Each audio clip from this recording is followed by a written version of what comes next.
એમ કહેવાય કે મેં ભીષ્મ પ્રતિજ્ઞા કરેલી કે હું ક્યારેય મોબાઈલ નહીં વાપરું. લગભગ હમણાં છેલ્લા 15 જે ગ્રંથો લખ્યા એ તો માત્ર ને માત્ર મોબાઈલ ઉપર લખ્યા છે. ક્યારેક કોઈ અટકી જાય છે, એ પણ થાય છે ને, તો બધા લોકો મોબાઈલથી મદદ બી કરે છે. બાળક 7, 8, 10 મહિનાનું હોય એને પણ તરત જરા રડે તો મોબાઈલ પકડાવી. ટીનેજર્સને હ્યુમન સાથે ડીલ કરવું નથી ગમતું. મોબાઈલ કામ આપે પણ છે અને છીનવે પણ છે. મોબાઈલ અને કઈ સોશિયલ સ્ટેટસ સાથે સંબંધ છે ખરો? એને ખ્યાલ પણ નથી કે આઈફોન શું છે, એનામાં કેટલી યુટિલિટીઝ છે, શું છે, કંપનીનું હિસ્ટ્રી શું છે. મારે ઓળખીતા મને 5 રૂપિયા ઉછીને નથી આપતા, તમે લોન આપવાનો સામેથી ફોન કર્યો છે તો મને આપો. એક વારમાં ફોન ન પડે ને તો 3 વાર 4 વાર 5 વાર ફોન કર્યા જ કરે. એના ઘરે ઝઘડો ચાલતો હોય એના વાઈફ ને એને તમારો ફોન જાય તો જાવ. તમારી સાયકોલોજી, તમને શું જોઈએ છે, આ બધી વસ્તુ મોબાઈલમાં પાછળ રેકોર્ડ થાય છે અને મોબાઈલ આપણા ખિસ્સા પર બી મોટો કાપ મૂકે છે. જે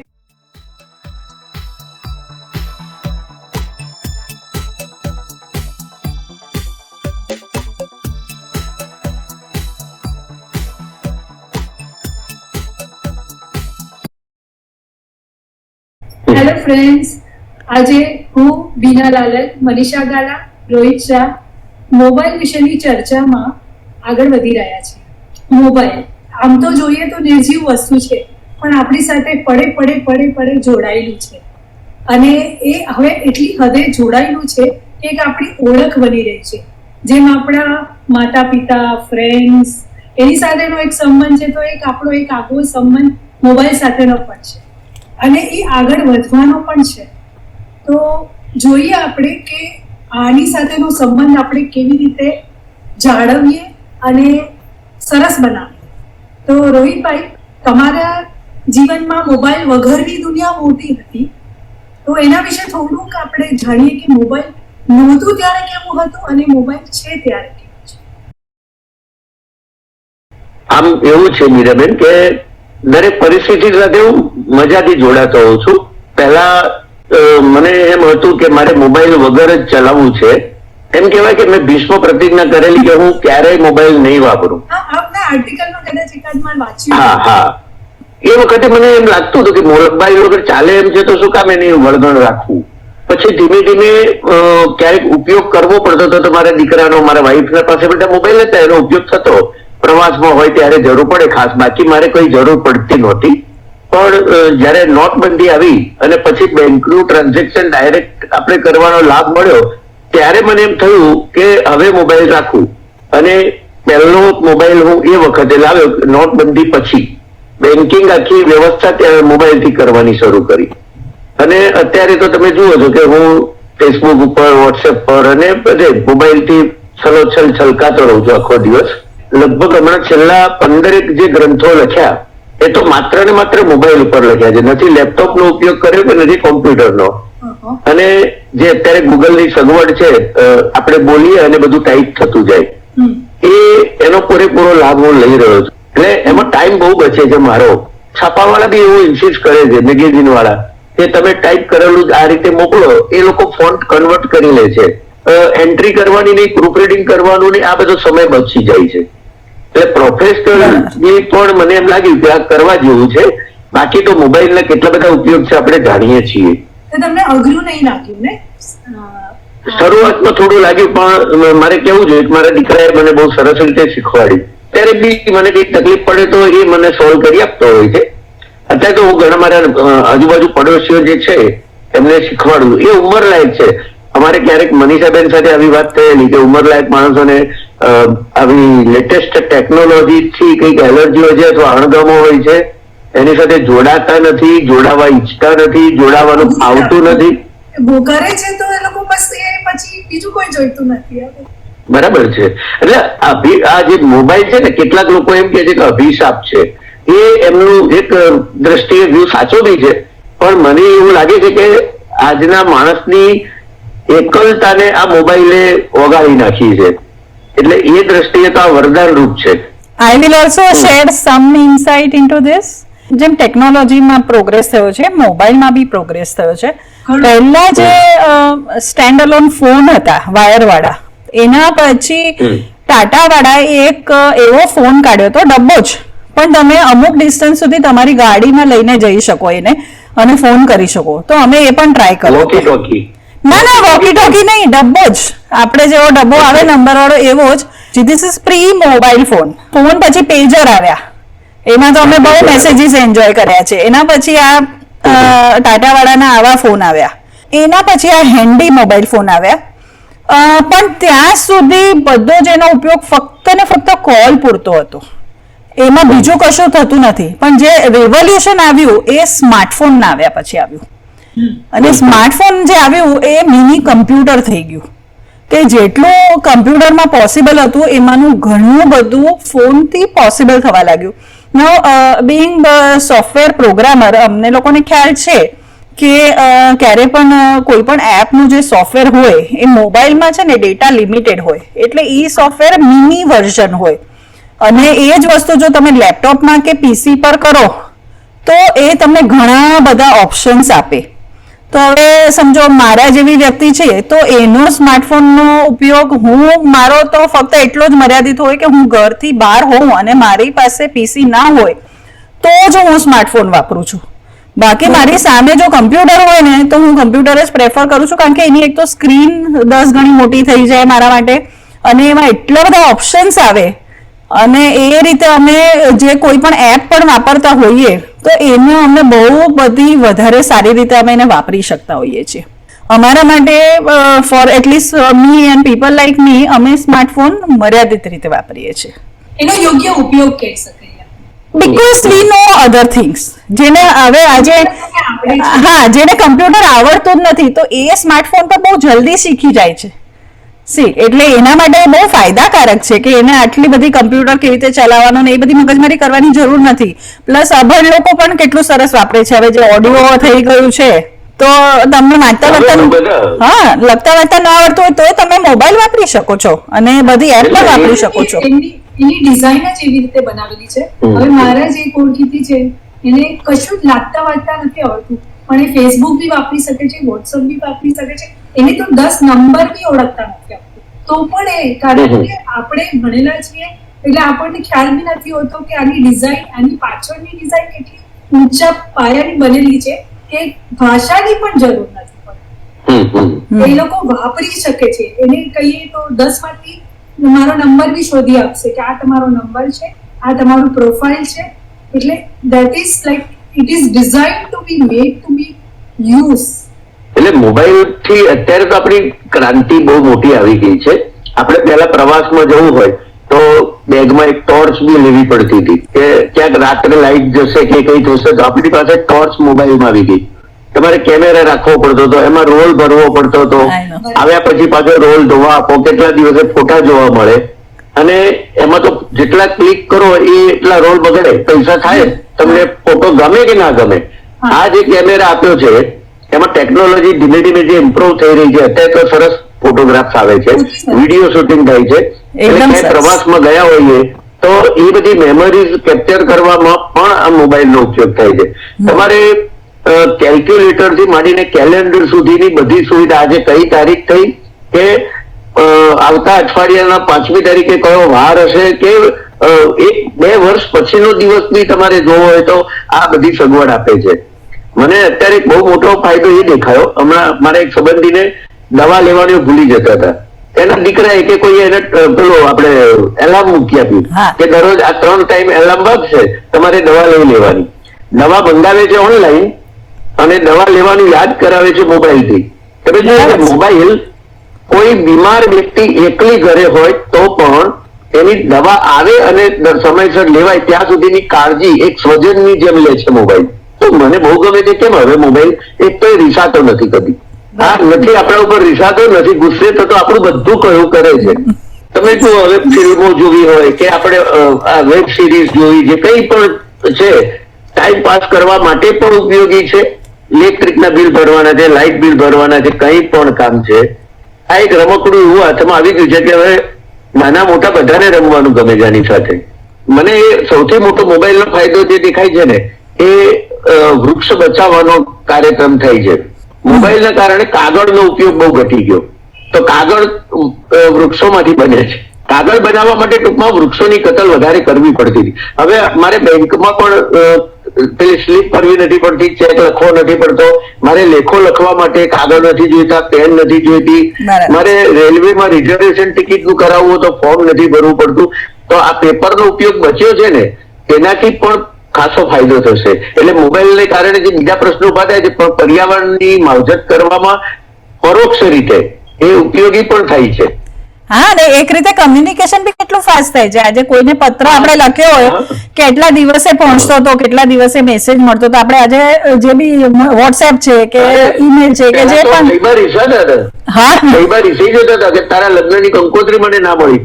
હવે તો બ્લુ ટીક થઈ ગઈ છે એટલે ખબર પડી ગઈ છે. હા એટલે હવે ફૈબાને રીસાવાનો અધિકાર નથી, બ્લુ ટીક થઈ ગઈ છે.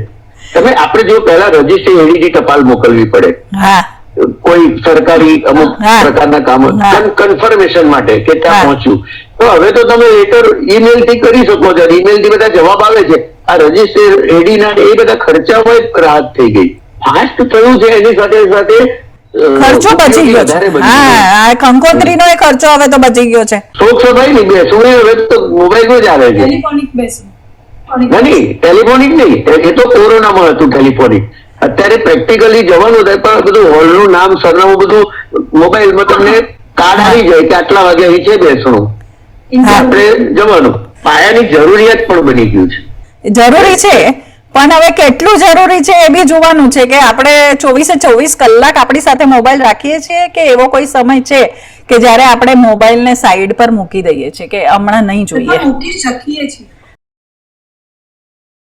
જો મોબાઈલ તમે જયારે કોઈ કાર્ય માટે કે કામ માટે વાપરતા હો ત્યારે કોઈ વળગણ નથી ને બાજુમાં મૂકવાની જરૂર નથી. કોને મૂકવાની જરૂર? જે પેલા ગેમો રમે છે, એમ જ ટાઈમ પાસ કરતા હોય છે, એ લોકો માટે.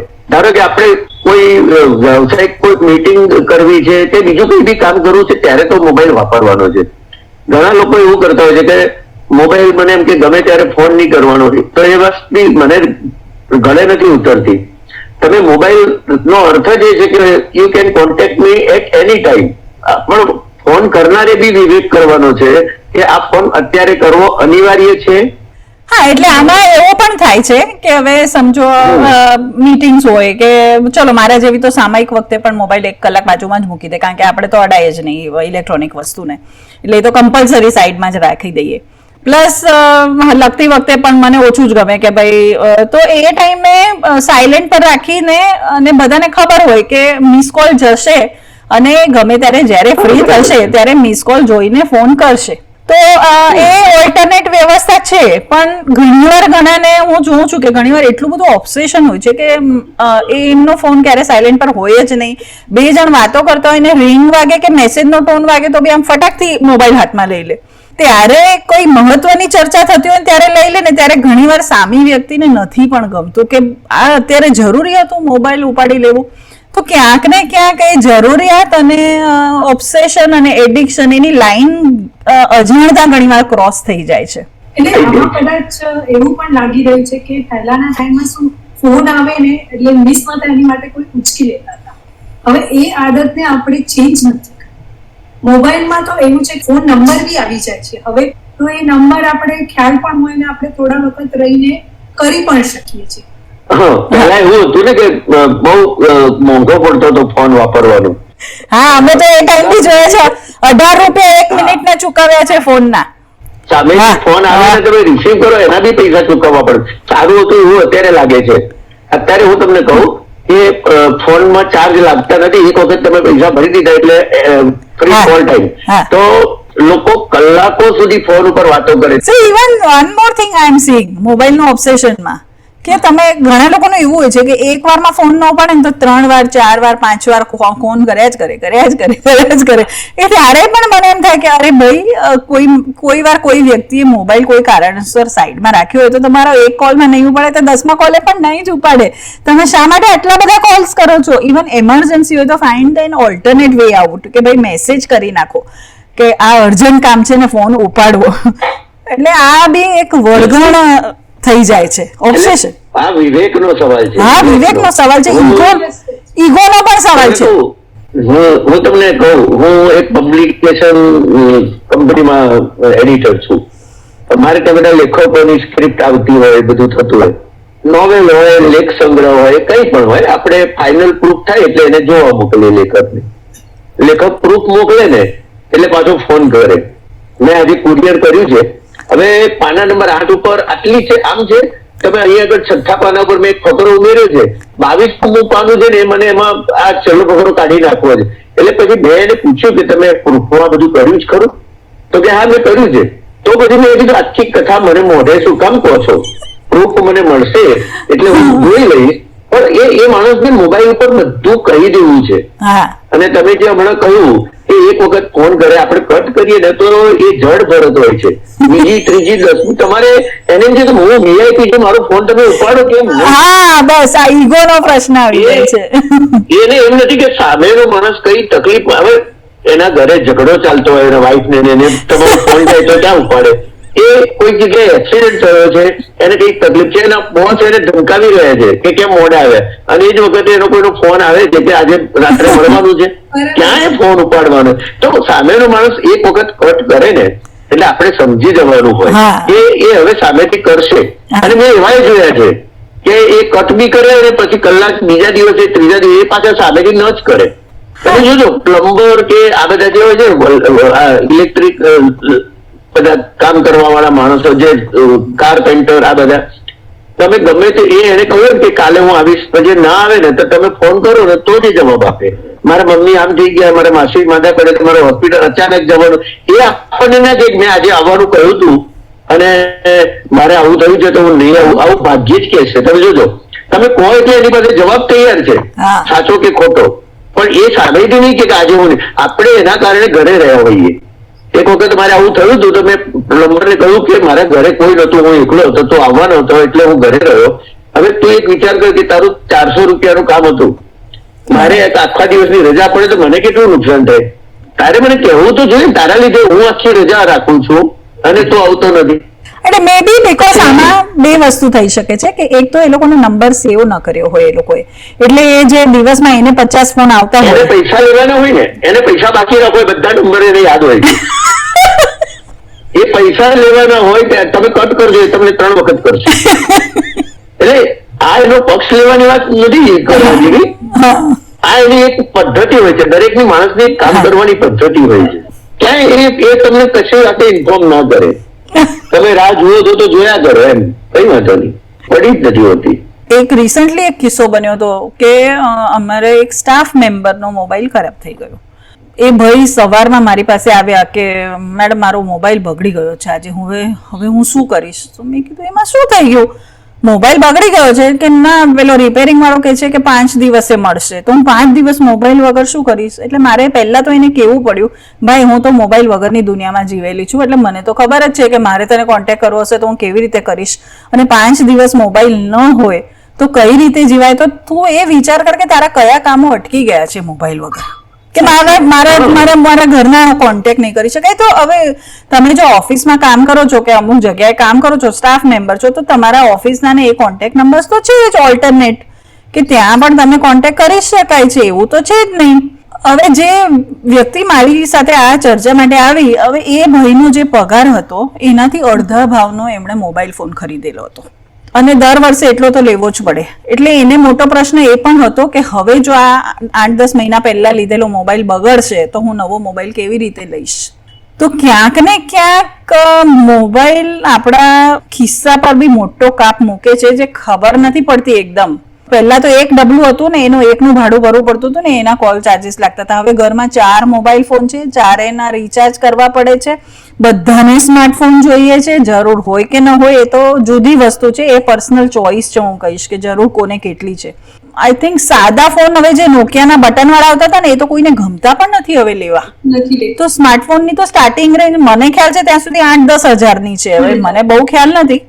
તો આજે તમારા પગાર જે હોય એનાથી અડધા ભાવનો તમારે મોબાઈલ ખરીદ્યો હોય, હવે કે મારી વાઈફનો બી હું લઈ આવી શકું, કારણ કે નહીં તો એ અટવાઈ જશે. એને પેલું સ્કૂલમાંથી ટેમ્પો વાળો બાળકોને લઈને આવે તો એ ફોન કરે એટલે એ બહાર જઈને પિકઅપ કરે, એટલે મારી વાઈફનો ફોન મારાથી લેવાય નહીં.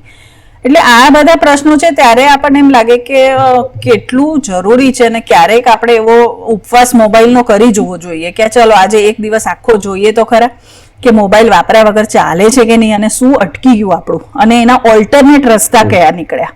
હવે એક સિમ્પલ દાખલો એ પણ આપીશ કે હવે વચ્ચે એવું થયું કે અમારા ઘરમાં બેલ છે, હવે નોર્મલ ડોરબેલ બધાના ઘરે હોય, ઘરમાં બધા એટલું બધી હોલમાં જ બધા બેઠા હતા ને એટલી બધી જોર જોરથી વાતો કરતા હતા કે બેલ સંભળાય નહીં. હવે જે આવનારી વ્યક્તિ હતી એને 2-3 વાર બેલ મારી અને નહીં ખુલ્યો દરવાજો, તો એ વ્યક્તિ બેસી ગઈ ત્યાં અને 10 મિનિટ રહીને કોઈ બીજું આવ્યું ને ખુલ્યો દરવાજો. તો મારે પછી એ વ્યક્તિને પૂછવું પડ્યું કે તમે નોક ન કર્યું?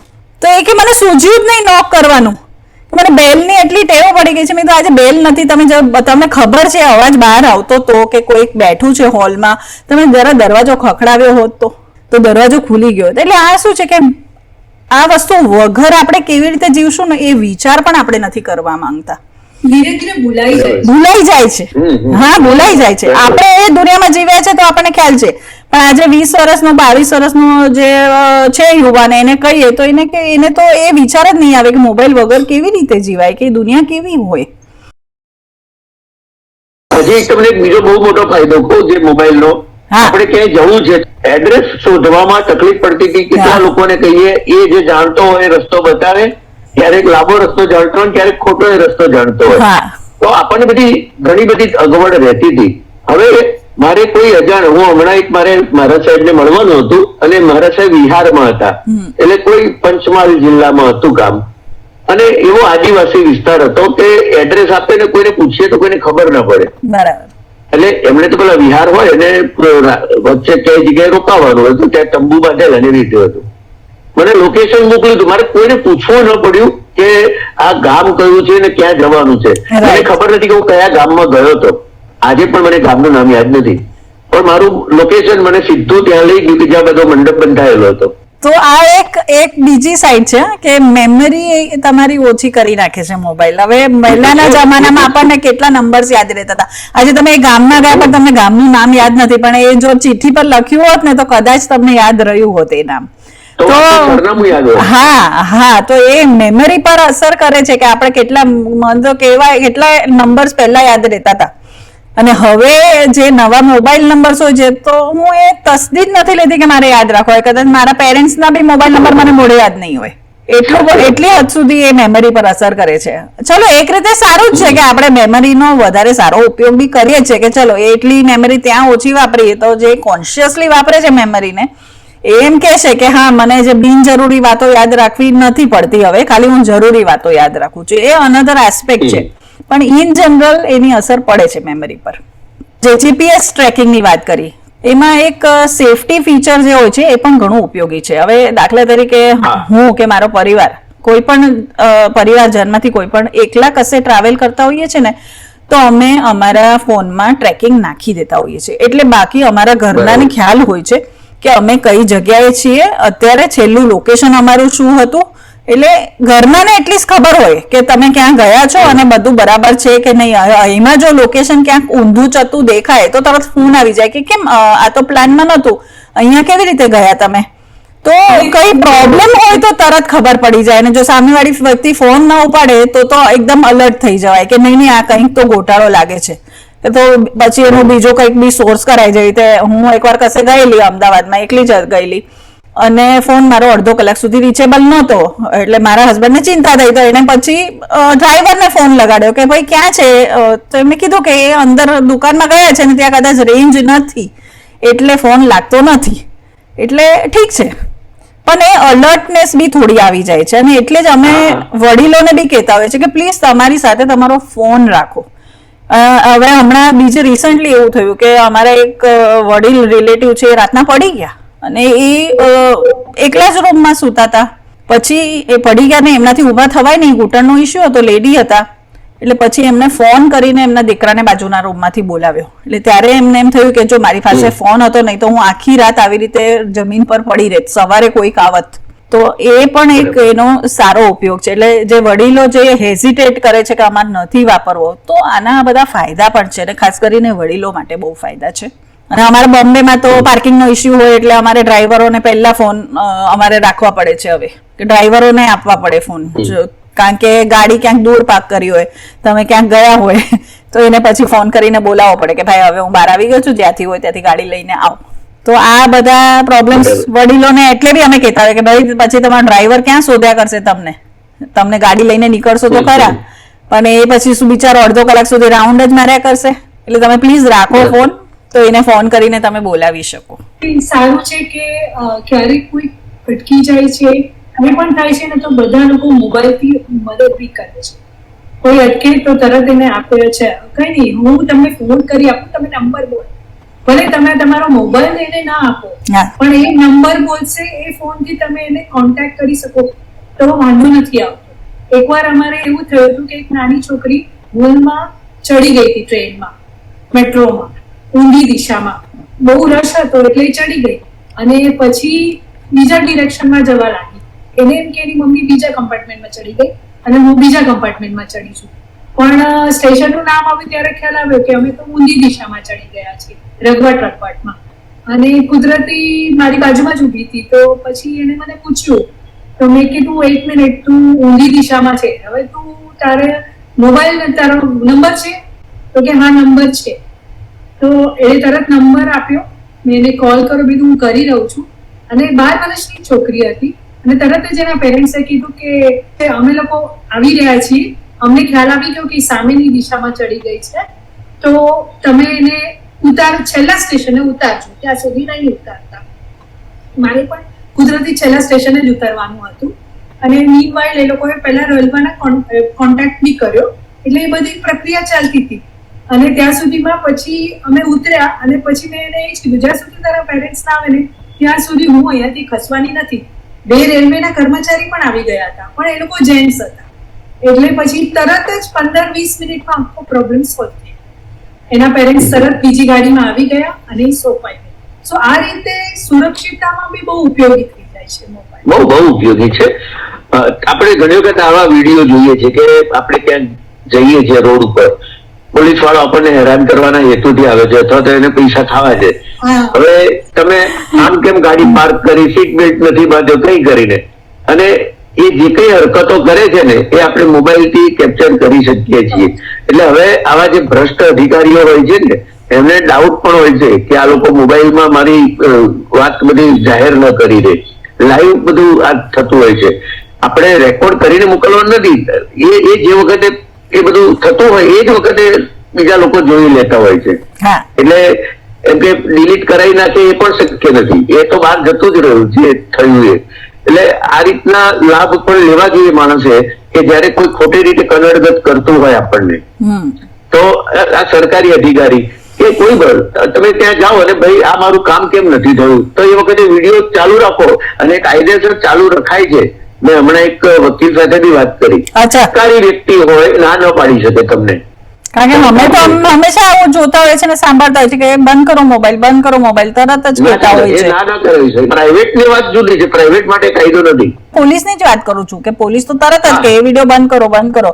એટલે આપણને એમ થાય કે ના કાયદો નથી. એટલે ફોરેનમાં એવો કાયદો છે કે તમે પોલીસના ફોટા ન લઈ શકો, કાયદો છે. લેવાની વાત જુદી છે, તમે એમ જ ફોટા ન લો, પણ જયારે આવી કોઈ વાત ચાલતી હોય તો એ આપણો ધારો કે મારે કોઈ FIR કરવી છે, હું પોલીસ સ્ટેશનમાં ગયો છું અને FIR કરવાની ના પાડે છે કે ભાઈ આ સ્ટેશનમાં નથી બીજા પોલીસ સ્ટેશનમાં તમારે જવું પડશે, કે કોઈ બી બાધાબાજી કરતો હોય તો તમે એનું રેકોર્ડિંગ કરી શકો.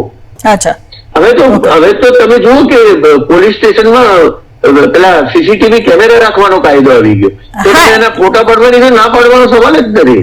કાયદાની જાણકારી બી જરૂરી છે આપણા માટે. આ કાયદાની જાણકારી અને એનો લાભ યોગ્ય રીતે લેતા આવડવું જોઈએ. કોઈને બદનામ કરવા માટે ખોટો પેલો ઉપયોગ કરો એ જુદી વાત નથી.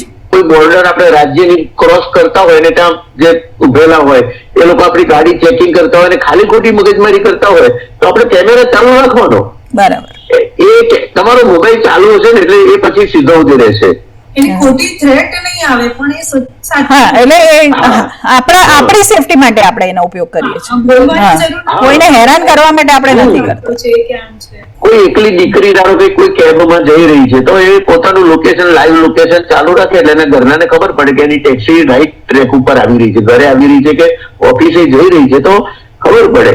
જો કે કેબ ડ્રાઈવર્સ માટે તો હવે કાયદો જ થઈ ગયો છે કે એ લોકોને જે ગૂગલમાં કે જે બી એમની કંપની જે મેપ વાપરતી હોય એ રસ્તે કમ્પલસરી જવાનું હોય છે. એ લોકોને જો આપણે કહીએ કે બીજા રસ્તે લે તો એ બી એક મોબાઈલનો જ ઉપયોગ છે ને. નહીં એ વાપરવું પડે. એનો એક સરસ વિડીયો હમણાં જ મેં જોયો છે પરમ દિવસે. એક કેબ વાળો આવ્યો, એને પેલા નંબર આપ્યો કે આ મારો ઓટીપી નંબર આ છે, અને પછી બેન બેસી ગઈ અંદર, યંગ છોકરી હતી. પછી એને કહ્યું કે મેડમ તમને ભાડું કેટલું બતાવે છે? પેલી કહ્યું કે 750 રૂપિયા. તો કે તમે કેબ કેન્સલ કરી નાખો, હું તમને 500 રૂપિયામાં લઈ જઈશ. એટલે પેલી કે ના, મારે કેબ કેન્સલ નથી કરવી. પણ કે તમને ફાયદો થાય ને મને ફાયદો થાય, કે મારે છે ને આ મને કંપની વાળા આટલા જ પૈસા આપે છે, તો મારા પૈસા જાય છે, તમને 200 રૂપિયાનો ફાયદો થાય છે, મને 200 રૂપિયાનો ફાયદો થાય છે, તો તમે કેન્સલ કરો. એને કેબ કેન્સલ કરાવી અને થોડાક આગળ ગયા એટલે છોકરીએ પૂછ્યું ખરું કે તમે મને આ કઈ રસ્તે લઈ જાઓ છો? એટલે કે મેડમ આ તો શોર્ટકટ છે, હું તમને હમણાં પહોંચાડીશ. પણ લાગી છોકરીને કે આ કંઈક ખોટું થઈ રહ્યું છે, એટલે એને પોતાનું લોકેશન ચાલુ કરી દીધું અને ઘરવાળાને, પોલીસ વાળાને બધાને જાણ કરી. તો એ આગળ જતો તો ત્યાં પોલીસ વાળાએ આવીને એને રોકી દીધો. કેબ વાળાને એના જ રૂટ ઉપર જવાનું છે, કાયદો છે, આવી રીતે કેબ કેન્સલ તમારી પાસે જ કરાવે તો એ નહીં કરવાની. હા, સિક્યોરિટી કોમ્પ્રોમાઇઝ થઈ જાય તમારી. પણ અમારે એક ભાઈ ઓફિસમાં હતા, એ વોશરૂમમાં ગયેલા અને ઓફિસ બંધ કરવાનો ટાઈમ હતો, એટલે પટાવાળાએ બધું બંધ કરી અને નીકળી ગયા બધા. પેલા ભાઈ અંદર વોશરૂમમાં હતા. પછી વોશરૂમ બહાર આવ્યા તો જોયું તો મેઇન ડોર બંધ હતું, લોક હતું, અને બહારથી લોક હતું પાછું. એની પાસે મોબાઈલ હતો એટલે એને મોબાઈલ થી કહ્યું કે ભાઈ હું જે અંદર છું આ બધું કોણ બંધ કરીને ગયું? પેલો બિચારો દોડતો પાછો આવ્યો, એને દરવાજો ખોલીને ભાઈ બહાર નીકળ્યા. એપલ ના જે ટ્રેકિંગ છે બિચારા કેટલા અમુક જે છે ખીણમાં ને પડી જાય છે, એ લોકોને ટ્રેકિંગ ડિવાઇસ થી શોધી લે છે એ લોકો. આપણે જે સેફટી અને સિક્યોરિટીની વાત કરી, તો એક થોડી ઇનસાઇડ સ્ટોરીની વાત એઝ અ સોફ્ટવેર પ્રોગ્રામર હું એડ કરવા ઈચ્છીશ કે જ્યારે આપણે મોબાઈલમાં કશું પણ જોઈએ છે, તો મોબાઈલના જે અંદર જે ભાગ હોય છે, સોફ્ટવેર હોય છે એમાં એ બધી વસ્તુની નોંધ લેવાતી હોય છે કે તમે શું જુઓ છો, કઈ ટાઈપના વિડીયોઝ જુઓ છો, તમારા કોન્ટેક્ટ છે, એ બધું જ અંદર સ્ટોર થતું હોય છે. તો જે ઇન્ફોર્મેશન છે, જે તમારી લાઇકિંગની માહિતી, એને કૂકીઝ કહેવાય છે. તો એ કૂકીઝના આધારે હવે તમે સમજો, આજે એમેઝોન પર જસ્ટ એક દાખલો આપું છું કે આજે તમે એમેઝોન પર એક મિક્સર ગ્રાઇન્ડર શોધ્યું ફોન પર, અને પછી એ શોધ્યું અને બંધ કરી નાખ્યું કે ચલો આપણે પછી ડિસિઝન લઈશું, અને પછી તમે ફેસબુક ખોલ્યું. તો એ જે ફોનમાં માહિતી સ્ટોર થઈ હતી કે તમારે આજે મિક્સર ગ્રાઇન્ડર ખરીદવું છે, તો તમારા ફેસબુકમાં તમને ઘડી ઘડી મિક્સર ગ્રાઇન્ડરની એડ દેખાયા કરશે. તમારી સાયકોલોજી, તમને શું જોઈએ છે, આ બધી વસ્તુ મોબાઈલમાં પાછળ રેકોર્ડ થાય છે, અને બીજી કંપનીઓ એ બોક્સમાં ઘૂસીને બધી ડેટા લે છે અને પછી એનો ઉપયોગ પોતાના ફાયદા માટે કરે છે. ઘણા લોકોને ફોનમાં ક્યારેક ભલે ટેવ ન હોય પણ ક્યારેક કોઈક જેને અશ્લીલ કહી શકાય એવું કોન્ટેન્ટ આવી ગયું હોય અને જોયું હોય, જેને ટેવ હોય એની તો જુદી વાત છે, ચલો એ હું ચર્ચા જ નથી લેતી. પણ ઘણીવાર એવું થાય ને પછી તો પણ એના ફોનમાં આવું બધું કોન્ટેન્ટ આવ્યા કરશે, કારણ કે એમને એકવાર કદાચ ભૂલથી કે કોઈએ કંઈક મોકલ્યું અને જોઈ લીધું, તો ફોને નોંધ કરી લીધી કે તમને આવું ગમે છે, તો એને પછી આવું બધું દેખાયા કરશે, એને ન ઈચ્છા હોય તોય. તો એડવર્ટાઇઝિંગ કંપનીઓ અને આ રીતે માર્કેટિંગની કંપનીઓ તમારો ઉપયોગ કરી લે છે. તો એ પણ જરાક આપણે ધ્યાનમાં રાખવું જોઈએ કે બિનજરૂરી વસ્તુઓ જો આપણે મોબાઈલમાં શોધતા રહીશું તો એની એડની ભરમાર આવ્યા કરશે. કમ્પ્યુટરમાં તો અમે કૂકીઝ ક્લિયર કર્યા કરતા હોય થોડા દિવસ, એટલે અમારો ડેટા હિસ્ટ્રી જતી રહેતી હોય, પણ ફોનમાં એવી સગવડો નથી. ફોનમાં કૂકીઝ રહી જ જતા હોય છે ને હજી સુધી. એ એટલીસ્ટ મને તો ધ્યાનમાં નથી, કોઈને ધ્યાનમાં હોય તો મને કોમેન્ટ બોક્સમાં જણાવજો કે હું મારા ફોનના કૂકીઝ ક્લિયર કરતી રહીશ. આ એક થોડું લીક છે, અને આ જે હેકર્સ લોકો હોય છે એ બી આ બધી ટેકનોલોજીનો જ ઉપયોગ કરીને બેન્કિંગના આપણા માહિતીના, કારણ કે હવે જરૂરી થઈ ગયું છે. આજે મને પણ એમ થાય કે ભાઈ મને જીપે હોય તો મારું ફટાફટ કામ થાય. આજે શાકવાળાને 200-300 રૂપિયા આપવાના કે ઝોમેટોમાં ઓર્ડર કરવાનું હોય તો એવરી ટાઈમ હું ક્યાં સીઓડી રાખીશ, કેશ ઓન ડિલિવરી? એટલે એના વગર ચાલવાનું નથી, પણ ક્યાંક ને ક્યાંક આપણી સિક્યોરિટી કોમ્પ્રોમાઇઝ નથી થતી ને, તો એના માટે આપણે થોડું અલર્ટ પણ રહેવાનું છે. સિક્યોરિટી સંદર્ભમાં તમને કહું, એક આવું આવી જે મોબાઈલ નું બધું જાણતા હોય ને એવા માણસે મને કહ્યું હતું અને મારી નજર સામે એને કર્યું હતું પણ ખરું. ધારો કે એક એક્ઝામ્પલ આપું છું કે મનીષાબેન તમારો મોબાઈલ છે, અને તમે ક્યારે શું જુઓ છો, શું કરો છો, એ મારે મારા મોબાઈલમાં જોવું છે, જાણવું છે. હું ઘેર બેઠા. હા, થઈ શકે ને. એને કહ્યું કે એ તમારા બંનેના મોબાઈલ મને આપો. હા. અને આપે એટલે એને એનામાંથી કંઈક એવું કંઈક કર્યું સેટિંગ કે એ વ્યક્તિ જે જુએ એ મને ખબર પડે કે આ ભાઈ આ જોઈ રહ્યા છે, કે આ મેડમ આ જોઈ રહ્યા છે. તો આપણો મોબાઈલ કોઈને આપતા હો પહેલા આપી જોવું પડે કે એ માણસ આટલો ચાલાક નથી ને કે એનો આવી રીતે ક્યાંક ઉપયોગ કરી નાખે. આ ફિલ્મોમાં તો આવું અમે જોતા હોય છે, બધી ક્રાઇમ બેઝ ને બધી ફિલ્મો હોય છે ને, જેમાં ડિપ્લોમેટ્સ ના મોબાઈલ કોમ્પ્રોમાઇઝ થઈ જતા હોય છે. એટલે તો અમુક લેવલ થી ઉપરના માણસો મોબાઈલ નથી વાપરતા. કારણ જ આ છે, એમના સેક્રેટરી નો ફોન વાપરશે, પોતાનો ફોન નહીં રાખે. મને લાગે છે કે કેટલાક લોકો બે મોબાઈલ રાખે છે, એક માત્ર વાતચીત અને કોન્ટેક્ટ માટે અને એક આપણે નેટવર્કિંગ માટે. આપણે ધારો કે બેંકમાંથી પૈસા ઉપાડી લેવાના બધા ગોરખ ધંધા ચાલે છે, મોબાઈલમાં આપણને મેસેજ આવે કે તમારા ખાતામાંથી આટલા ઉપડી ગયા પૈસા. તો એક મોબાઈલ એવો રાખવાનો કે જેમાં માત્ર બેન્કિંગ વ્યવસ્થા જ હોય, બીજું કશું જ ન હોય. અને બીજા મોબાઈલમાં આપણે વાતચીત, વોટ્સએપ, ફેસબુક જે કઈ કરવું હોય એ બધું બીજામાં કરવાનું. So another thing what I have also done is કે મેં છે ને આવી રીતે મને જીપે ને બધું જોઈતું હતું, મારા ફોનથી થોડું કમ્યુનિકેશન જોઈતું હતું, આવું બધું નાના મોટા પેમેન્ટ. હવે તો ગવર્મેન્ટના કાયદા બી છે કે અમુક લેવલથી ઉપરના પેમેન્ટ હોય તો એમાં તો પછી પેન કાર્ડ જોઈએ ને બધું જોઈએ. પણ જે નાના નાના પેમેન્ટ હોય છે તો એક અલગ અકાઉન્ટ જ ખોલાવી દીધું છે, જેમાં અમુક જ રકમ હોય છે, કે વધારે રકમ જ નહીં રાખવાની ને, કે એટલું નુકસાન થશે તો ચાલશે, ભાઈ 10,000 રૂપિયા ગયા તો ગયા, એમ કે 5,000 રૂપિયા ગયા તો ગયા. ત્યાં સુધી તો એટલીસ્ટ મને મોબિલિટી તો મળે છે કે ના, પછી હું જીપે રાખી શકું છું. ને ટિપિકલી વડીલો માટે બહુ ઉપયોગી છે. એમને ડર એ જ લાગતો હોય છે કે ફ્રોડ થશે તો આમ થશે તો એ એવું અકાઉન્ટ હોય કે જેમાં ફક્ત થોડાક જ રૂપિયા રાખ્યા હોય, જે અકાઉન્ટ તમે અટકી ન જાઓ એટલા પૂરતા, તો પછી તમને ચીટિંગ અને એનો બી ડર ઓછો થઈ જાય. બને ત્યાં સુધી તો આપણો મોબાઈલ આપણે જ વાપરવો અને જે સામાન્ય કરવું હોય એને આપણે કરી આપવું, કે શું કામ છે, ફોન કરવો છે, આ કરવો છે, હું કરી આપું છું. સેફટી પર્પઝ ની વાત કરીને એટલે આપણો ફોન નંબર કોણ કઈ રીતે માંગશે, અથવા તમને આપણો ફોન નંબર જઈ એમ કે તમારો મને જયારે ફોન આપો ને મારે એક જણે ફોન કરવો છે, આપણે એને ફોન આપીએ એટલે એના ફોનમાં જ, એનો ફોન સાયલેન્ટ કરેલો હોય કે ઘરે પડ્યો, એના ફોનમાં જ નંબર કરે અને પછી ઉપાડતા નથી, કોઈ ઉપાડતું નથી એમ કરીને મૂકી દેશે, પણ એના ફોનમાં તમારો નંબર આવી ગયો. હમણાં મેં આ બાબતમાં બધાને જ અલર્ટ કરેલા છે, મારા સ્ટાફ મેમ્બર્સ અને બધાને.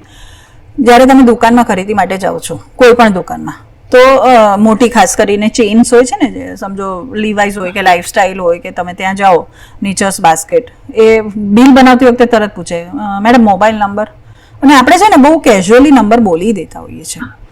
પછી એ લોકોની એડવર્ટાઇઝમાં મારો ચાલુ થઈ જતો હોય છે આપણા ફોન પર, અને એમના ડેટામાં આપણું નામ આવી જતું હોય છે. તો આપણને ના કહેવાનો હક છે. મારી સાથે આ લાઇફસ્ટાઇલમાં થયું હતું કે હું ગઈ અને કાઉન્ટર પર મેં 2 વસ્તુ ખરીદી હતી, મેં આપી અને બોલો કે મોબાઈલ નંબર. મેં કીધું મારે નથી આપવો મોબાઈલ નંબર. મને કે કમ્પલસરી છે. મેં કીધું કોણે કહ્યું કમ્પલસરી છે, શા માટે કમ્પલસરી છે, તું બોલ. હા, મને કે ના એવું છે કમ્પલસરી. મેં કીધું કોણે કહ્યું તને? તો કે ના અમને એવું કહેવામાં આવ્યું છે. તો મેં તું જા બોલાવ તારા સેલ્સ મેનેજરને, મારે જાણવું છે કે કેમ કમ્પલસરી છે.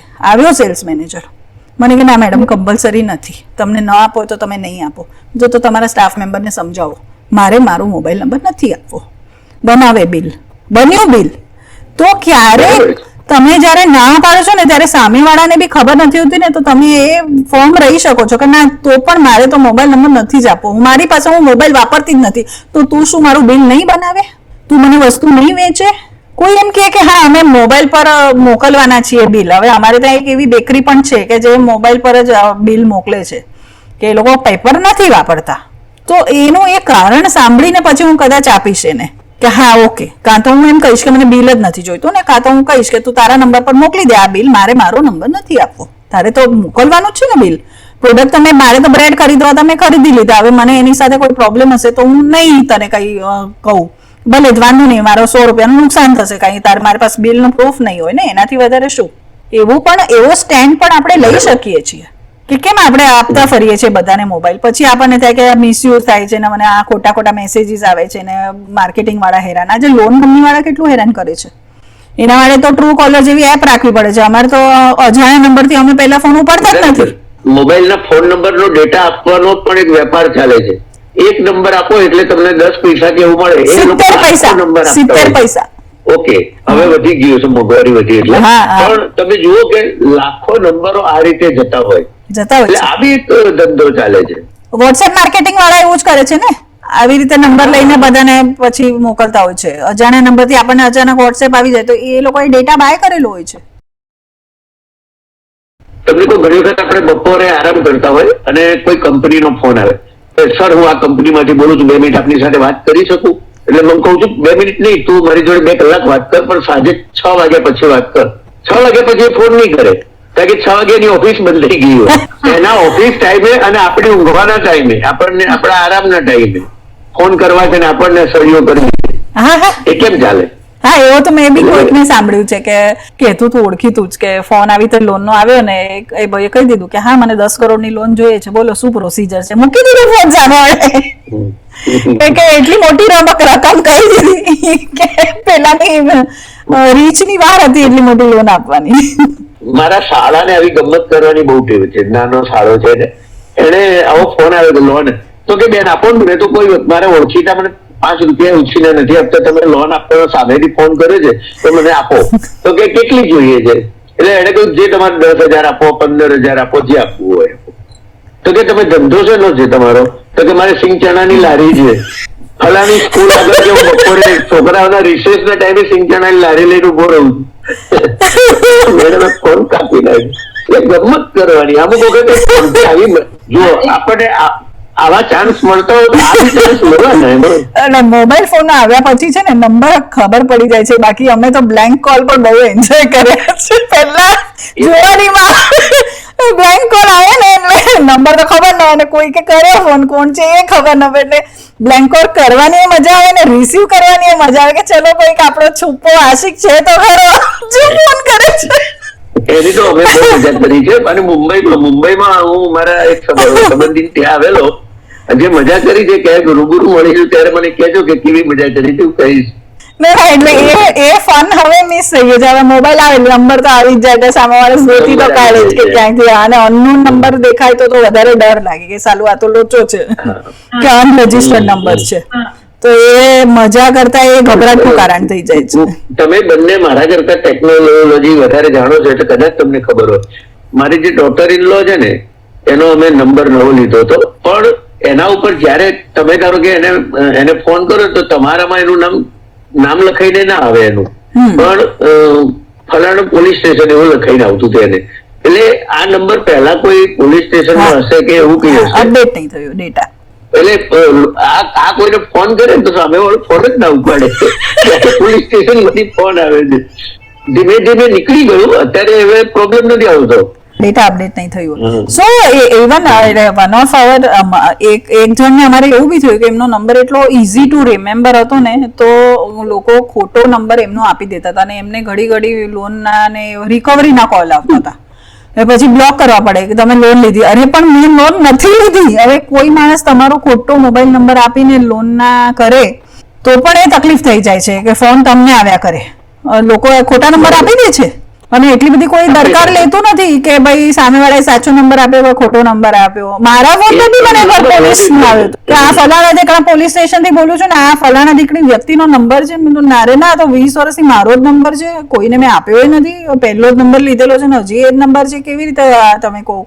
ખોટો નંબર આપવા માટેના પણ પાછા કારણો હોય છે. એક ભાઈ બહુ વેડિયા હતા અને કોઈની જોડે વાત ન કરે અને બહુ ગલા હતા, અને એનો મોબાઈલ નંબર બીજા ભાઈ એનો મિત્ર જ્યાં હોય ને ત્યાં એનો નંબર આપે. આ જે લોન વાળા હોય કે કોઈને બી એનો આખો દિવસ મને કેમ મેં કોઈને તમારી પાસે લોન માંગી નથી, મારે ગાડી વેચવાની નથી, મારે કઈ ઘર વેચવાનું, પેલો એમ કે તમારે ઘર વેચવાનું છે ને, મારે કોઈને વેચવાનું નથી.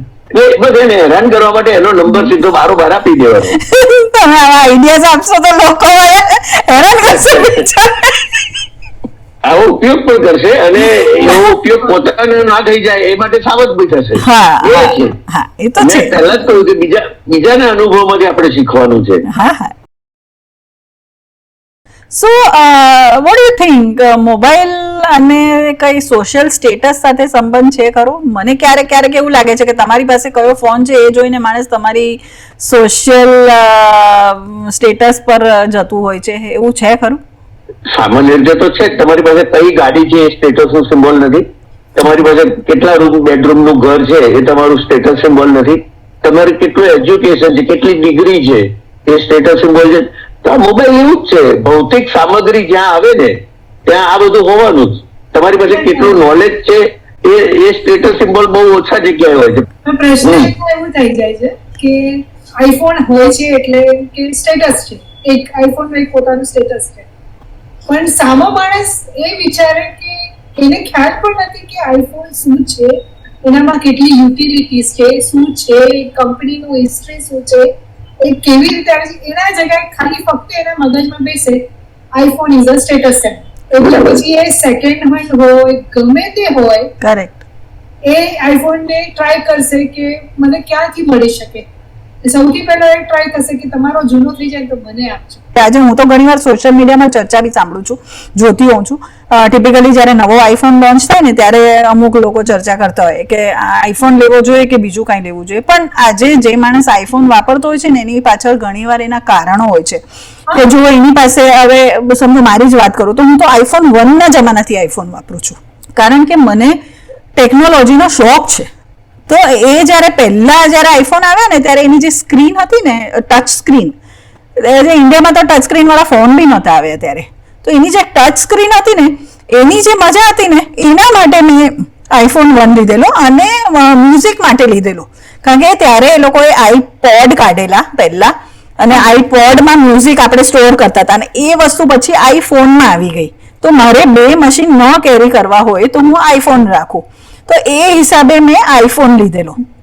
એના પછી આખો એક બ્લેકબેરીનો જમાનો આવ્યો કે જ્યારે બધા આમ પિન ને, આપણે જે વોટ્સએપ નતા ત્યારે એટલે પિન થી મેસેજ મોકલે ઇન્ડિપેન્ડન્ટ ઓલાથી. તો એ વખતે પણ મને કોઈ બ્લેકબેરી આપ્યો ને મેં ના પાડી દીધી કે મારે નથી જોઈતો, કારણ કે મને હવે એ બટન વાળો ફોન જ નથી ફાવતો. મને એની ટચ સ્ક્રીન બહુ ગમે છે.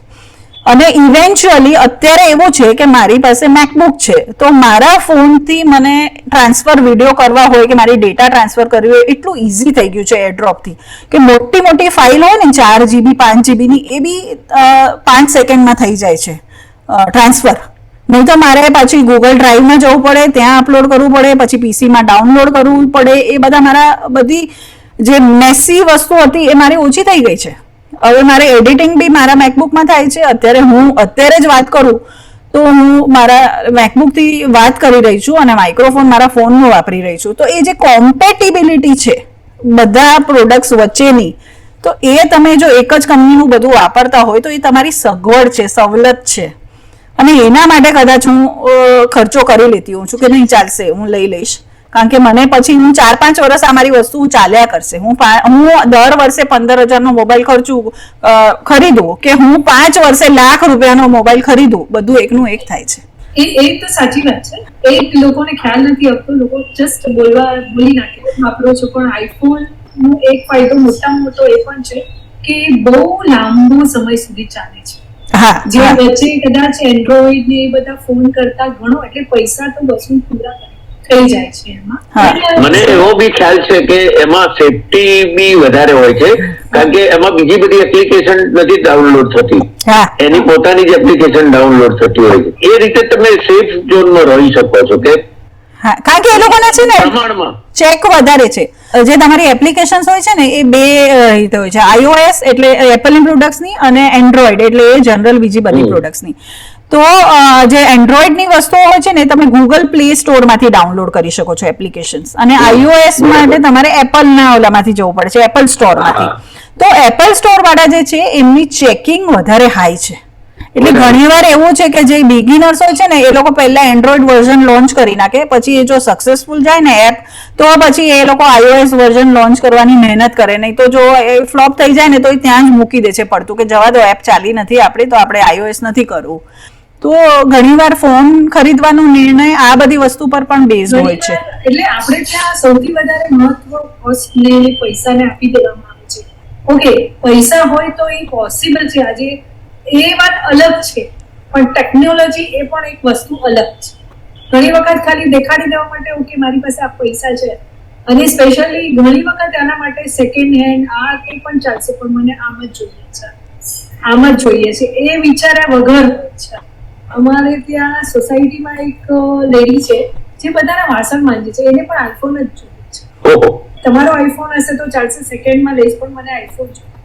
હવે મને એ સમજ નથી પડતી કે આઈફોન અને વાસણ માંજીને તમારે આઈફોન લેવાના, એ સમજ નથી પડતી. એના કરતા આપણને એમ થાય કે તું નવો લે ને, સારો લે, પણ એને ઈચ્છા એ જ હોય કે જેવું તમે બદલો ને એવું તમે મને આપી. સો આવી સાયકોલોજી પણ હોય છે. નવાઈ લાગે આપણને કે તને ખ્યાલ છે માણસો આઈફોન કેમ વાપરે છે, પણ એને સમજાવી શકીએ એવું આપણી સ્થિતિ પણ નથી. એને આઈફોન વાપરવાનો નથી, આઈફોન થી પોતાનું સ્ટેટસ અથવા શો કરવો છે. મારી પાસે પણ છે, બસ આ જ. એને તો સાદા ફોન ની જરૂર નથી, એને સાદો ફોન લેવો પણ નથી, પણ એને પણ જયારે એ મને કહે ને કે મને આઈફોન જોઈએ ત્યારે આ સ્ટેટસ નો પ્રશ્ન તરત આપણને ક્લિક થઈ જાય કે આ ક્યાં જશે. ખાસ કરીને નાના બાળકોમાં એ બી અત્યારે આ બહુ ન્યુસન્સ દેખાય છે મને તો. મધર્સ, બાળક 7, 8, 10 મહિનાનું હોય એને પણ તરત જરા રડે તો મોબાઈલ પકડાવી દે છે, વિચ ઇઝ વેરી રોંગ. કે એમની આંખો પર બહુ ખરાબ અસર પડે છે, કારણ કે બાળકનું આખું શરીર નાજુક હોય છે. એની આંખો કે એના શરીરના કોઈ પણ ભાગ એટલા નાજુક હોય છે કે એને આટલી બધી હાર્શ લાઇટ આટલું બધું એને ના આપવું જોઈએ. આપણે સમજી શકીએ છીએ કે બાળકને કંઈક મૂવિંગ હોય, અવાજ વાળું હોય એવું બધું ગમે, કંઈક એને ઇન્ટરેસ્ટિંગ લાગવું જોઈએ. એના માટે તો આપણે ઘરની બારી પાસે પણ એને ઉભા રાખી દઈએ કે બેલ્કનીમાં બેસાડી દઈએ તો એને દેખાવાનું છે બધું, કે ગાડી ગઈ, કે કબૂતર આવ્યું, કે જો પેલો માણસ બૂમો પાડે છે. Basically what mobile is showing you in a small screen, આપણી પાસે બારીમાંથી બહુ નેચરલ અને સરસ વસ્તુઓ દેખાય છે, પણ પ્રશ્ન એ છે પેરેન્ટ્સને આ સૂચતું નથી કે પછી એમને એટલો ટાઈમ આપવો નથી. એ 15-20 મિનિટ માટે પણ એમને છૂટી જવું છે કે નહીં હવે આ મોબાઈલ આપી દીધું અને હું ફ્રી. હા, તો બાળક બાલ્કનીમાં બેસે કે બારીમાં બેસે તો એની સાથે બેસવું પડે, એની સાથે વાતો કરવી પડે, કારણ કે કુદરત દ્રશ્યો દેખાડશે પણ એનો જે વોઇસ હશે એ તો પેરેન્ટ્સ હશે. થોડોક પેરેન્ટ્સનો અંદરથી એવું પણ આવી શકે કે મારું છોકરું વધારે ને વધારે હોશિયાર થાય, કારણ કે એને એમ લાગે છે કે મોબાઈલથી જ હોશિયાર થવાય છે. હા, એક સાચી વાત છે. એવું પણ સાયકોલોજીકલ. તમારું માર્કિંગ સાચું છે. ઘણા પેરેન્ટ્સ એટલે મારે તો હજી તો 5મા ભણે છે ને એને બધી એપ્લિકેશન વાપરતા આવડે છે, એ વિડીયો એડિટ કરી નાખે છે, એ બીજું બધું ખાનગીમાં ઘણું કરતું હોય બાળક. ડેફિનેટલી એ લોકોની ગ્રહણ ક્ષમતા વધારે જ હોય છે, એ લોકો જલ્દી હોય જ. એટલે એવું નથી કે મોબાઈલ આપે તો અમે એને બીજું મશીન બી આપી દેશો ને તો એ પણ સરસ રીતે ચલાવશે, કારણ કે એ લોકોને આવડતું. છોકરાઓને આપણે તો અત્યારે આપણા માટે બી જોઈએ છે કે સ્માર્ટફોનમાં જેટલી એપ્સ આપણે વાપરીએ છીએ એના કરતા આપણાથી 10 વર્ષ નાના, 20 વર્ષ નાના એ લોકો વધારે વાપરતા હોય છે, કારણ કે એ લોકોની ગ્રહણ ક્ષમતા એટલી છે, એ લોકો ફાસ્ટ બદલાઈ પણ શકે છે. અને ટીનેજર્સને મોબાઈલ વધારે શા માટે ગમે છે? તો એમને છે ને હ્યુમન સાથે ડીલ કરવું નથી ગમતું. હું કોઈને ફોન કરીશ, એને ફોન પર સમજાવીશ કે તું આ નાખજે. હવે સમજો ફૂડનો ઓર્ડર છે ઝોમેટોમાં અને મારે સમજો ઘરમાં એક પ્લેટ મારે જૈન જોઈએ છે, એકને મારે તીખું ઓછું જોઈએ છે, આ બધું કે માણસને સમજાવવામાં છે ને ઘણીવાર મિસ થઈ જાય છે. સામેવાળો સમજ્યો નહીં સમજ્યો ગોટાળો વળે, એના કરતાં હું કીન કરી નાખીશ ને તો એ લખેલું એના પાસે સામે હશે ને એ બધું બરાબર ઓર્ડર આવશે અને મારે માણસ સાથે વાત નથી કરવી. તો આ પણ એક ટ્રેન્ડ દેખાઈ રહ્યો છે ટીનેજર્સમાં કે દે લાઈક સ્માર્ટફોન, કારણ કે એમને હ્યુમન સાથે ડીલ કરવું બહુ અઘરું લાગે છે, કે ટેકનોલોજી સાથે ડીલ કરવું સહેલું છે. અને ક્યારેક અણગમતું એ લાગતું હોય છે. ઘણી વખત આપણા સંબંધો હોય મમ્મી પપ્પાના અને નવી જનરેશનને એમ કે આ કાકા આવે એટલે મારે પગે લાગવું પડશે, આમ કરવું પડશે, એટલે એનાથી એવોઇડ કરવા માંગતા હોય તો એમની વાતો એવી હોય કે જેમાં આને રસ ન પડતો હોય, એટલે પછી મોબાઈલમાં પોતાના ગમતા પાત્રો સાથે, ગમતી પ્રવૃત્તિઓ સાથે એ જોડાયેલો રહે. એટલે આ કારણે એ માણસથી છૂટો પડતો જાય છે અને પોતાનાથી એ છૂટો પડતો જાય છે. હકીકતમાં એ મોબાઈલ સાથે જોડાતો જાય. પણ એ જ વસ્તુ એમના માટે હવે પીડાદાયક બી બની રહી છે કે એ લોકોને ડર પણ લાગે છે કે આટલું બધું ફાસ્ટ બદલાયા કરશે, જો દર 2-3 વર્ષે 5 વર્ષે ટેકનોલોજી બદલાયા કરશે તો અમારા કામ પર કેટલી અસર પડશે, અમારા વર્ક કલ્ચર પર કેટલી અસર પડશે, એ થ્રેટ પણ એમને હવે લાગે છે. ને હવે એક જાતનો મોબાઈલ જ એમનું કામ છીનવી લેશે. હા, એવું પણ એમને લાગે છે. એટલે એ બાબતની સજાગતા હોવી જરૂરી છે. મોબાઈલ કામ આપે પણ છે અને છીનવે પણ છે. તો ઝોમેટો વાળા કે આ જે રાઈડ વાળા છે, કેબ વાળા બધા, તો એ બધાને મોબાઈલ થી જ એને સ્વીકારે છે કે આવું છું કે નથી આવતો. એ વસ્તુ એનો વ્યવસાય બગાડે ખરા. એનું વળગણ કેવા પ્રકારનું છે. મારે એક ડોક્ટર મિત્ર એવું કહેતા હતા કે ફોન ઉપર તમે જેટલા કલાક વધારે વાત કરો છો એટલું તમારું હેલ્થ ઉપર બહુ જ ખરાબ અસર પડે છે. એ ડોક્ટરે મને જે કહેલી વાત છે કે તમે જો સતત ફોન ઉપર વાતો કર્યા કરતા હશે તો એને ફેફસાના પ્રોબ્લેમ વધારે થશે. ગેમિંગ નું મેં સાંભળ્યું છે અને એ પણ મને ખબર છે કે ચેટિંગ ને હવે હું પણ યુથ પાસેથી કઈ ને કઈ શીખતી હોઉં છું કે આટલું ફાસ્ટ ચેટ કેમ કરે, તો આ 2 અંગૂઠા તમે વાપરો એટલે ફટાફટ તમારી ચેટિંગ થાય. જનરલી લોકો એક વાપરે આંગળી, આમ વી યુઝ બોથ ધ થમ્સ એટલે ફટાફટ ચેટ થાય. પણ એને કારણે અંગૂઠાના પ્રોબ્લેમ થઈ જાય છે, ગળાના પ્રોબ્લેમ થાય છે, ખભાના પ્રોબ્લેમ થાય છે અને સૌથી વધારે આંખોને ઈજા પહોંચે છે. મેં તો એવો કિસ્સો બી જોયો હતો.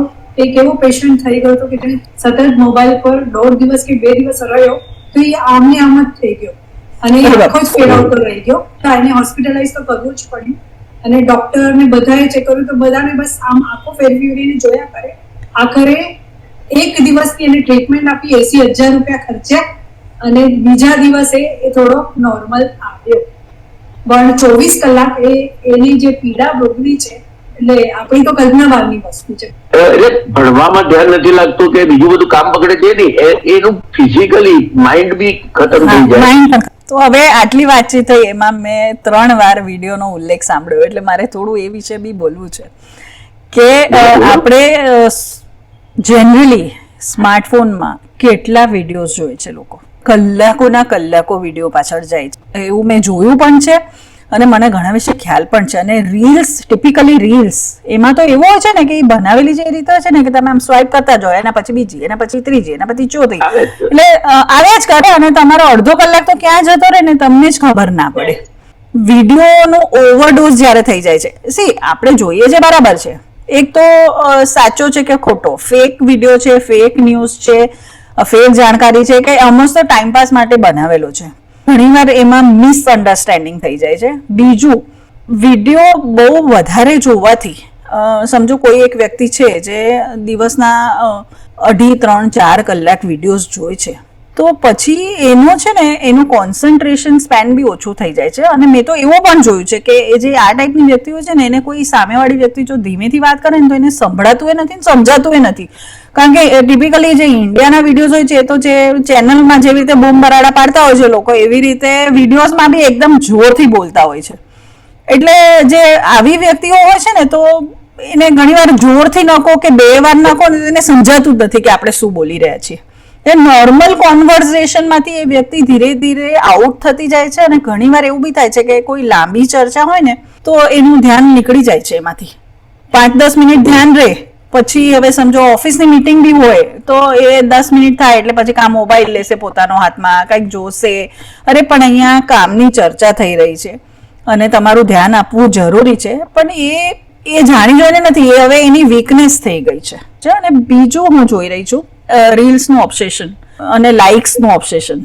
એટલે વિડીયોમાં શૂટિંગ તો બહુ ઇઝી અને સરસ થઈ ગયું છે અને કેમેરા તો જે સ્પીડે મસ્ત ડેવલપ થઈ રહ્યા છે કે આજે આપણે પણ ફોનથી જ આ બધું કરી રહ્યા છે ને સરસ એકદમ ક્વોલિટીનું થઈ રહ્યું છે કામ. પણ હું જોતી હોઉં છું કે ઘણીવાર અમુક લેડીઝ ગમે તે રીતે ડાન્સ કરતી હોય છે, આપણને દેખાય કે સારા ઘરની વ્યક્તિ છે, પણ જે રીતના કપડાં પહેર્યા હોય, ફિલ્મ હિરોઈનનો કદાચ ઇમિટેશન કરતી હોય પણ એ નથી સારું લાગતું. તો એ પણ એક ટેસ્ટ છે. પછી ના વ્યક્તિગત નહીં, આવી રીલ્સ તો બહુ આવી રહી છે, હું જોઈ રહી છું. આવી રહી છે પણ એને એવું ગમતું જ હશે, એને એ રીતે પોપ્યુલર થવું છે.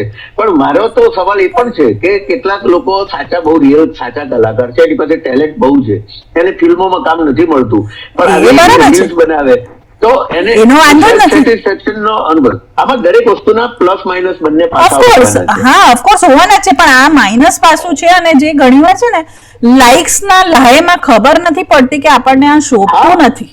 Just because you want to be famous જ્યારે હવે સમજો હું તો ટિકટોકની જ વાત લઈશ કે ટિકટોક આખું ફોન બેઝડ જ હતું અને રીલ્સ પર જ ચાલતું હતું અને રાતોરાત કેટલા બધા લોકો ફેમસ થઈ ગયા અને ગવર્મેન્ટે એક જ ધડાકે ટિકટોક બંધ કરી નાખ્યું ઓવરનાઇટ. એમની બધી પ્રસિદ્ધિ ધોવાઈ ગઈ એક રાતમાં અને એમનાથી એ સહન ન થયું અને કેટલા લોકોએ સ્યુસાઇડ કર્યા કારણ કે હવે એમને કોઈ ઓળખતું નહોતું.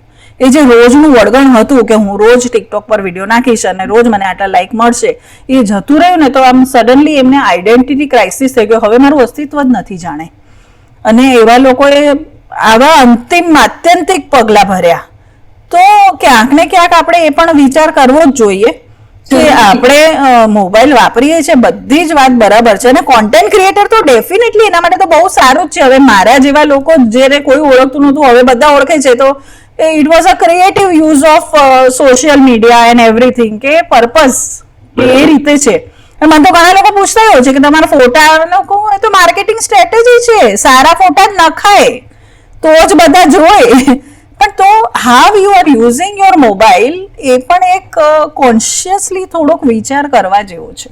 એ તો તમે કોઈ પણ પૈસા વાપરવાના હોય તો આપણે વિવેક ના હોય તો શું થાય? પૈસા કેટલા કરકસરથી વાપરીએ છીએ તો મોબાઈલ કરકસરથી કેમ નહીં વાપરવાનો? પૈસા આપણી પાસે બહુ હોય તો વેડફી નાખીએ છીએ આપણે. તો એવી રીતે ભોજનની વાત હોય, આપણને ભાવતું ભોજન હોય તો મર્યાદામાં ખાઈએ. આપણે ખાધે જ રાખીએ એવું તો નથી કરતા. તો મોબાઈલ નું બી એવું છે કે તમને ગમ્યું છે, કોઈ રીલ જોવાના ગમે કે વિડીયો જોવાના ગમે કે વાતો કરવાનું કોઈની જોડે ગમે છે, પણ એની એક તો મર્યાદા રાખવી જ પડે. નહીતર જે વસ્તુ આપણને આપણા વ્યક્તિત્વને ઉઘાડે છે ને એ સીલ કરી દેશે પછી. હવે હું કન્ક્લુઝન ઉપર આવું છું કે મોબાઈલના ફાયદા બહુ જ છે, નુકસાન છે થોડા, નથી એવું નથી, પણ એ નુકસાનને આપણે સમજી વિચારીને જો ચાલીએ તો નુકસાનથી બચી શકાય છે, પણ ફાયદા તો લેવા જોઈએ. હા, ડ્રોબેક એટલે ખાલી 2-3 વસ્તુઓ છે એમાં. એક છે તમારો કેટલો સમય ખાય છે, એના પર તમે જરા વોચ રાખો કે તમે કેટલો સમય આપો છો. સાવધ રહેવાનું પણ જરૂરી, આપણો મિસયુઝ ના થાય એ માટે. અને બીજું એની અસર તમારા સંબંધો પર થાય છે કે નહીં. આજે તમે પ્રેઝન્ટ નથી, ફિઝિકલી ખાલી પ્રેઝન્ટ છો, મેન્ટલી પ્રેઝન્ટ નથી, તો એની અસર તમારા સામાજિક સંબંધો પર થતી હોય તો ચેતવા જેવું છે કે મેં મોબાઈલને એટલું બધું ઇમ્પોર્ટન્સ આપી દીધું કે મારી બાજુમાં બેઠેલ વ્યક્તિને મેં જોઈ જ નહીં કે એની વાત મેં સાંભળી જ નહીં. I was so engrossed. અને ત્રીજું છે ગેમિંગ. હું પણ ગેમ રમું છું, મને બહુ મજા આવે છે. ગેમિંગ અને કસિનો બે વસ્તુઓ એવી હોય ને કે તમને એમાં ક્યારે બી ટાઈમ દેખાડે નહીં, એટલે તમને ખબર જ ના પડે. કોઈ પણ કસિનોમાં ક્યારે ઘડિયાળ હોય નહીં અને કોઈ પણ ગેમની એપમાં ક્યારે પણ સમય ન દેખાડે. એટલે એ વખતે આપણે જાગૃત રહેવું પડે કે કેટલો સમય આપણે આપ્યો. એટલે એ અડિક્શન થી બચવું જોઈએ. અને ધ્યેય તો મેક, જેમ આપણે ફૂડની એન્જિનિયરિંગ છે, તમે વધારે ખાઓ એ રીતે જ બનાવે વસ્તુ, એ રીતે ગેમ પણ એવું જ છે કે વધારે ઇન્ટરેસ્ટિંગ. એટલે આપણે પોઝિટિવલી બી લેવાનું કે આપણને ખબર પડે કે ભાઈ કેવી રીતે આટલું બધું ઇન્ટરેસ્ટિંગ બનાવ્યું, કેવી રીતે. અમે તો એ બી જોઈએ કે ભાઈ લેખક તરીકે સ્ટોરી લખતી વખતે મારે શું ધ્યાન રાખવું જોઈએ કે ભાઈ આ ગેમ કેમ આટલી રમે છે, તો મારી સ્ટોરી પણ વાંચે માણસ તો એના માટે મારે શું કરવું જોઈએ. જાણકારી જરૂરી છે પણ સમજદારી સાથેની. એની કન્ક્લુઝન ફ્રોમ યોર સાઇડ, બીના? મોબાઈલ તો રહેવાનું છે, મોબાઈલ વગરની જિંદગી, મોબાઈલ સાથેની જિંદગી, અને કદાચ આપણા કરતા બી આગળ હજી ભવિષ્યમાં આપણા કામ બી કરી નાખશે. કદાચ હું એ પણ જોઉં છું કે મોબાઈલ આન્સર બી આપી દેશે. મારું તો હવે દ્રષ્ટિ એ પણ જઈ રહી છે કે મોબાઈલ હવે કદાચ આપણા કોલ બી અટેન્ડ કરશે, આપણા કામ બી કરી આપશે, કોઈને મેસેજ કરવાનું હશે એ તરફની દિશામાં હવે જઈ રહ્યા છે. તો આપણે એની સાથે જોડાવાનું છે. આપણી નિર્ણય શક્તિ પણ એટલી મજબૂત થવી જોઈએ, એ જરૂરી છે.